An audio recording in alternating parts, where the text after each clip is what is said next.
মোৰ এটা নতুন ব্লগলৈ স্বাগতম। আজি আমি আছোঁ তিনিচুকীয়াৰ টিলিঙা মন্দিৰত। মোৰ লগত আছে মোৰ বন্ধু ধুন আৰু আমি বৰ্তমান টিলিঙা মন্দিৰত দেখিছে মন্দিৰৰ সন্মুখৰ গেটখনতে এটা ডাঙৰ টিলিঙা আঁৰি থোৱা আছে। আৰু কাষৰ যে দোকানবোৰ দেখিছে ইয়াতে আপোনালোকে পূজাৰ সামগ্ৰী কিনিবলৈ পাব। আপোনালোকে যেনে ধৰণৰ সামগ্ৰী আপোনাৰ প্ৰয়োজনীয় সকলো ধৰণৰ ইয়াত তেওঁলোকে ঠিক কৰি দিব মানে থালিখনত। টিলিঙা মন্দিৰলৈ স্বাগতম।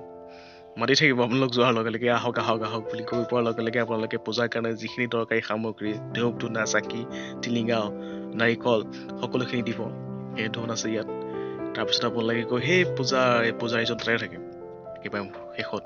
তাত আপোনাৰ টিলিঙা মন্দিৰটো যিহেতু শিৱ বাবাৰ মন্দিৰ, গতিকে আমাৰ বাবাৰ হেৰি আছে, প্ৰতিমা আছে, তাতে পূজা অৰ্চনা কৰা হয়। চাৰিওফালে মাত্ৰ টিলিঙা য'তে দেখিব টিলিঙা। মন্দিৰৰ সন্মুখ ভাগতো এটা ডাঙৰ টিলিঙা পকাৰ নিৰ্মিত এটা টিলিঙা আছে। এই টিলিঙাটো মই ঢুকিয়ে নাপাওঁ। আমাৰ সত্যপ্ৰকাশে ঢুকি পাইছে, ইমান দুখত আছে টিলিঙাটো। তাৰপাছত টিলিঙা দেখিছে নে গোটেইফালে।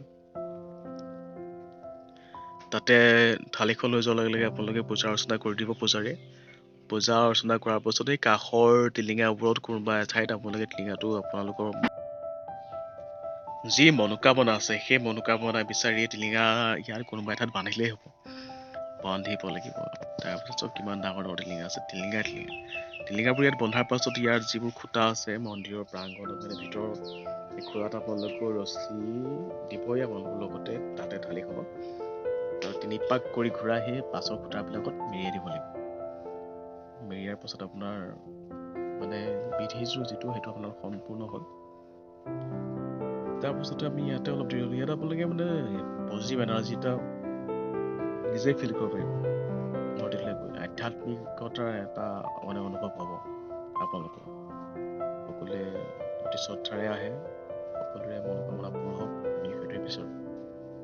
আমি ইয়াতে সেই কাষৰ চাকি বন্তি জ্বলাই দিছিলোঁ। তাৰপিছত টিলিঙা বান্ধিলোঁ, তাৰপিছত খুঁটাবোৰত আমি ৰছী বান্ধিলোঁ। আৰু এতিয়া গৈ থাকোঁ আৰু বাহিৰলৈ, আপোনালোক বাহিৰৰ পৰিৱেশটো হ'ব। ইয়াৰ টিলিঙা মন্দিৰ আমি সৌ পূজা দোকানখনতে পূজা সামগ্ৰী লৈছিলোঁ। তাত তেওঁলোকে মানে থালি চালি চব যোগাৰ কৰি দিছিলে আমাক। মাত্ৰ আমি গৈ চাকি বন্তি জ্বলাইছোঁ। আমাৰ এখন থালি 150 টকাকৈ লৈছিলে দুজনৰ। তেনেকৈ আৰু থেংক ইউ। আহক টিলিঙা মন্দিৰলৈ। যদি আপোনালোকে মোৰ চেনেলটো ছাবস্ক্ৰাইব কৰা নাই তেনেহ'লে ছাবস্ক্ৰাইব কৰি ল'ব আৰু এনে ধৰণৰ ভিডিঅ' পাই থাকিবৰ কাৰণে ন'টিফিকেশ্যনটো ক্লিক কৰি দিব। Thank U.